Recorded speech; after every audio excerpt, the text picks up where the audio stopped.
Welcome to our YouTube channel Bharatiya Rozgar. This is Meenakshi भगत।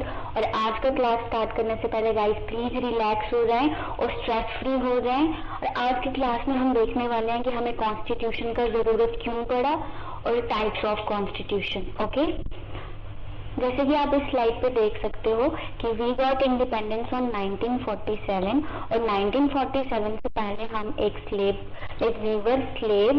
उसके बाद हमारा इंडिपेंडेंस हुआ और हम एक इंडिपेंडेंट नेशन बने। और उस इंडिपेंडेंट नेशन को रन करने के लिए हमें कुछ सर्टेन रूल्स और रेगुलेशन का जरूरत था। और उन रूल्स और रेगुलेशन को हमने एक बुक में कंपाइल किया जिसको कि हम बोलते हैं कॉन्स्टिट्यूशन ऑफ इंडिया।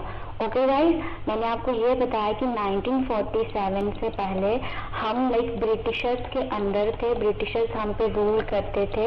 उसके बाद हमारा इंडिपेंडेंस हुआ, हम एक इंडिपेंडेंट नेशन बने। ओके, और आपको पता है ना, एक इंडिपेंडेंट नेशन को चलाने के लिए सर्टेन रूल्स और रेगुलेशंस और लॉज की जरूरत थी। उन रूल्स और लॉज को हमने एक बुक में कंपाइल किया और उस बुक को हम बोलते हैं कॉन्स्टिट्यूशन। ओके गाइस, अब हम देखेंगे टाइप्स ऑफ कॉन्स्टिट्यूशन। कॉन्स्टिट्यूशन के कौन कौन से टाइप्स हैं और हमारा इंडिया उनमें से कौन सा प्रोविजन को फॉलो करता है। ओके, फर्स्ट हम देखेंगे कि कुछ कॉन्स्टिट्यूशन जो है वो रिटन है और कुछ जो है नॉन रिटन है। कुछ कंट्रीज के जो कॉन्स्टिट्यूशन है वो रिटन है और कुछ कंट्रीज ने अपना कॉन्स्टिट्यूशन को राइट नहीं किया है। ओके, हमने भी ये जो प्रोविजन है रिटन कॉन्स्टिट्यूशन का ये यूएसए से लिया था। यूएसए फर्स्ट कंट्री है जिसका रिटन कॉन्स्टिट्यूशन है।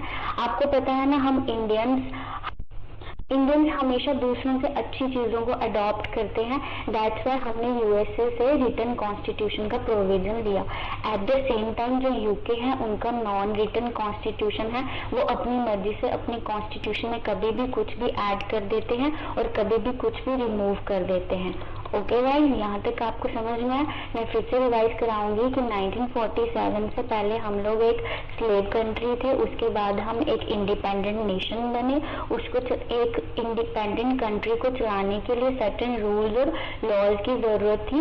उन रूल्स और लॉज को हमने एक बुक में कंपाइल किया जिसको कि हम अपना कॉन्स्टिट्यूशन बोलते हैं। देन उसके टाइप्स ऑफ कॉन्स्टिट्यूशन में हमने सबसे पहले देखा रिटन और नॉन रिटन। रिटन कॉन्स्टिट्यूशन हमारा और यूएसए का है और नॉन रिटन कॉन्स्टिट्यूशन जो है वो यूके का है। आई होप कि आपको यहाँ तक सब समझ में आया होगा। उसके बाद या तो कॉन्स्टिट्यूशन रिजिड हो सकता है या तो फ्लेक्सिबल हो सकता है। ओके गाइस, या तो कॉन्स्टिट्यूशन रिजिड हो सकता है या तो फ्लेक्सिबल हो सकता है। रिजिड कॉन्स्टिट्यूशन का मतलब होता है कि उस कॉन्स्टिट्यूशन को हम इजीली अमेंडमेंट नहीं कर सकते हैं, उसको अमेंड करना बहुत ही डिफिकल्ट होता है। और फ्लेक्सिबल कॉन्स्टिट्यूशन का मतलब हुआ कि उस कॉन्स्टिट्यूशन को अमेंड करना बहुत ही ज्यादा इजी है। रिजिड कॉन्स्टिट्यूशन जो है वो यूएसए में पाया जाता है और जो फ्लेक्सिबल कॉन्स्टिट्यूशन है जिसको इजीली अमेंड किया जा सकता है वो यूके में पाया जाता है।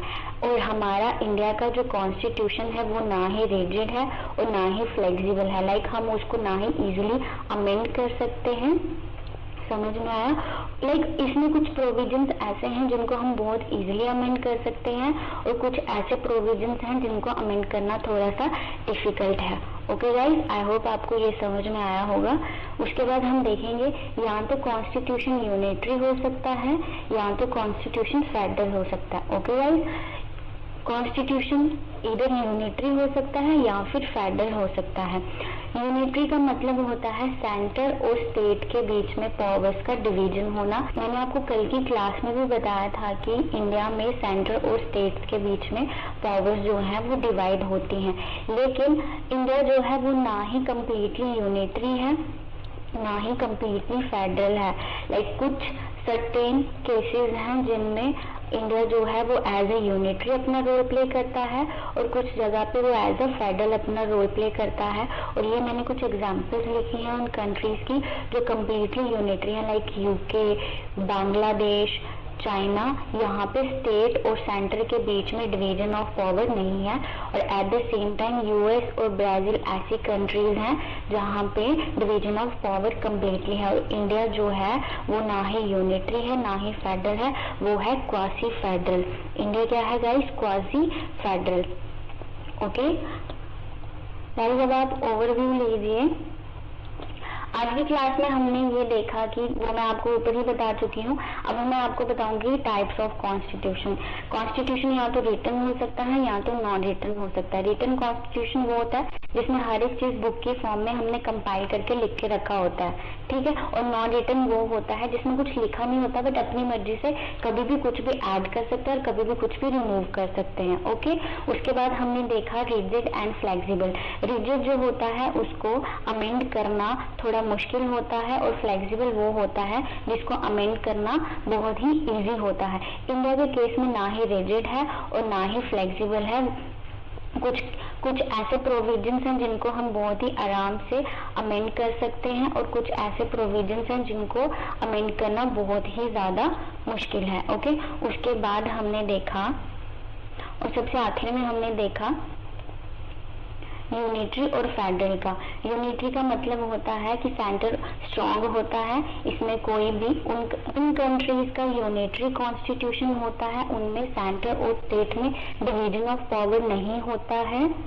वहां पे सेंटर जो है वो ज्यादा स्ट्रॉन्ग होता है, और जो कंट्रीज फेडरल होती हैं वहां पे कंप्लीटली डिवीजन ऑफ पावर होता है, और इंडिया जो है वो क्वाजी फेडरल है। इंडिया जो है वो क्वाजी फेडरल है। ओके गाइस, आज का लेक्चर इतना ही, बट उससे पहले मैं आपके लिए क्वेश्चन लेके आई हूँ जो कल की क्लास के रिलेटेड है।